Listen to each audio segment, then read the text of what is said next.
Bonjour Isabelle Barthes. Bonjour Thibault. Vous êtes professeur des universités en sciences de management et vous avez coécrit avec Intisar Abès Voyage au cœur de l'impulsion d'achat quand l'émotion rencontre la raison, publié aux éditions L'Harmattan. On va parler de cet achat impulsif, comment il marche. Première question, qu'est-ce qui se passe dans la tête du consommateur lorsqu'il réalise un achat impulsif ?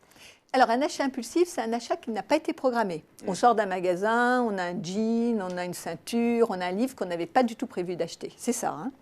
Et en fait, qu'est-ce qui s'est passé ? On a eu une pulsion d'achat, une envie, un désir, et sur lequel on n'est pas revenu, et on peut expliquer pourquoi.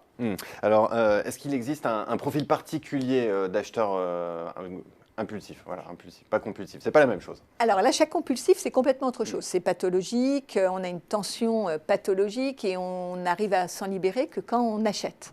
L'impulsion d'achat, ça peut nous arriver en étant des gens extrêmement normaux, peut-être plus en période de solde qu'en période normale. Et qu'est-ce qui va se passer ? Eh bien, on a ce désir d'acheter et les choses vont aller très, très, très vite. On va convoquer un moi intérieur et on va discuter très vite sur est-ce que j'achète, est-ce que j'achète pas, en mélangeant des émotions. C'est ça qui est intéressant. C'est qu'on n'est pas dans le rationnel. Le rationnel de l'achat, c'est j'ai un besoin, j'ai faim. Où est-ce que je vais manger, la cafette, le resto, après on évalue ce qui est le plus intéressant, et puis on a comme ça des étapes. Là, tout va se mettre ensemble, et les émotions qui vont monter, c'est l'envie, la fierté d'avoir résisté à une impulsion d'achat, le regret. Une notion très importante. Est-ce que je vais regretter d'acheter ou pas ? Et c'est ce qui va faire la différence dans les différents profils d'acheteurs. C'est ce qui permet de catégoriser ces profils. Est-ce que vous pouvez nous en dire un peu plus sur ces profils ? Alors rapidement, on a des profils comme l'hédoniste. L'hédoniste, il ne regrette jamais. Il a acheté ou elle a acheté la 40e paire d'escarpins rouges qui vont rejoindre les autres dans son placard, mais elle est heureuse d'avoir acheté sous une forme impulsive. On va voir le stratège. Alors lui, le stratège, il est quand même un petit peu plus regardant et il peut regretter. Lui, il peut regretter. Et justement, si on lui permet de ramener, il sera plus satisfait. Mais il pourra être très, très mécontent de lui. Et puis, on a les occasionnels, ceux qui ont plutôt les listes, ceux qui sont raisonnables, puis de temps en temps, qui vont céder à cette impulsion. Alors, les magasins, on imagine qu'ils mettent en place des techniques pour favoriser ces achats impulsifs. Est-ce que vous pouvez nous décrire quelles sont leurs techniques ? Comment est-ce qu'elles ont évolué ? Est-ce qu'elles sont conscientes du phénomène ? Qu'elles appuient dessus ? Alors, complètement. Hein. Alors, c'est plus ou moins empirique, suivant les magasins. Il y en a beaucoup théorisé dessus. Il y a des secteurs d'activité, l'achat d'impulsion, c'est près de 80% du chiffre d'affaires. Hein. Alors, ça va être quoi ? Ça va être les friandises à la caisse. Quand on est épuisé par une heure d'hypermarché, qu'on arrive à la caisse, la petite friandise. Ça va être tous ces magasins très chers où on sait qu'on ne peut pas acheter parce que l'impulsion d'achat, elle dépend souvent quand même du porte-monnaie, mais où on va se faire plaisir avec un petit accessoire. Ça va être tout ce qui va être la présentation en merchandising, de beaux objets déclinés. Voilà, et ça, ils savent très bien faire. C'est Ikea qui fait un parcours magasin type.